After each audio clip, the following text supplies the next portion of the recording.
নিমন্ত্রণ বাড়ির মতো ডাল খেতে চান? তাহলে আমি যেভাবে বলছি একবার বানিয়ে খেয়ে দেখুন। আপনাদের নিমন্ত্রণ বাড়ির ডাল খাওয়াই ছেড়ে দেবেন, বাড়িতে বানিয়ে খাবেন।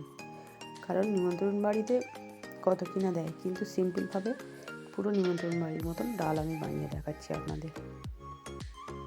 ডালটা প্রথমে ধুয়ে জল ঝরিয়ে রেখে দিয়েছিলাম, ভেজে নিয়ে প্রেসার কুকারে দিয়ে দিয়েছি।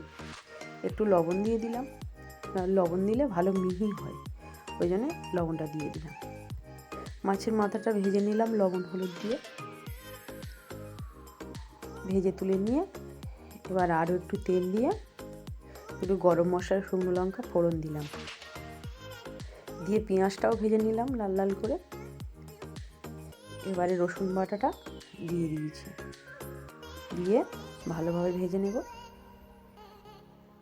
নেওয়ার পরে একটু টমেটো কুচি দিয়ে দিলাম, টমেটো কুচিটাও ভালোভাবে ভেজে নেব।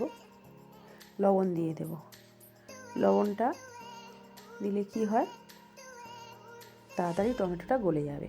আর এই যে গোবিন্দভোগ চাল ভিজিয়ে রেখেছিলাম 1 ঘন্টা আগে, সেটাও জল ঝরিয়ে রেখে দিলাম।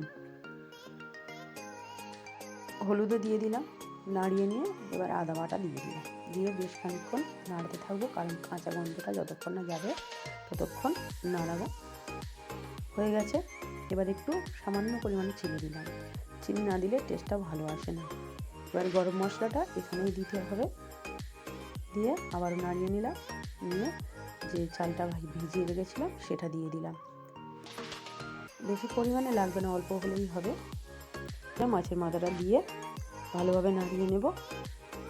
এবার খুন্তি দিয়ে ভেঙে নিলেই ভেঙে যাবে, আলাদা করে ভাঙার দরকার নেই, কারণ মাছের মাথাটা একটুখানি ডাল দিয়ে খেতে ভালো লাগে।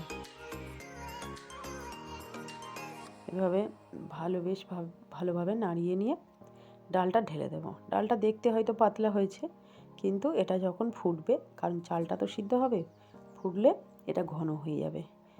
কয়েকটা কাঁচা লঙ্কা দিয়ে দিলাম, দিয়ে চাপা দিয়ে রেখে বেশ খানিকক্ষণ ফুটিয়ে নেব, কারণ চালটা সিদ্ধ হবে। চালটা সিদ্ধ হতে একটু তো দেরি হবে, কারণ গোবিন্দভোগ চাল। হয়ে গেছে, এত সুন্দর সেন্ট বেরিয়েছে কি বলবো।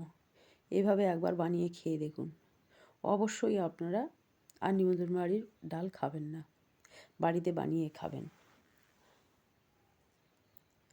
নামিয়ে নিয়ে খেতে বসে গেছি।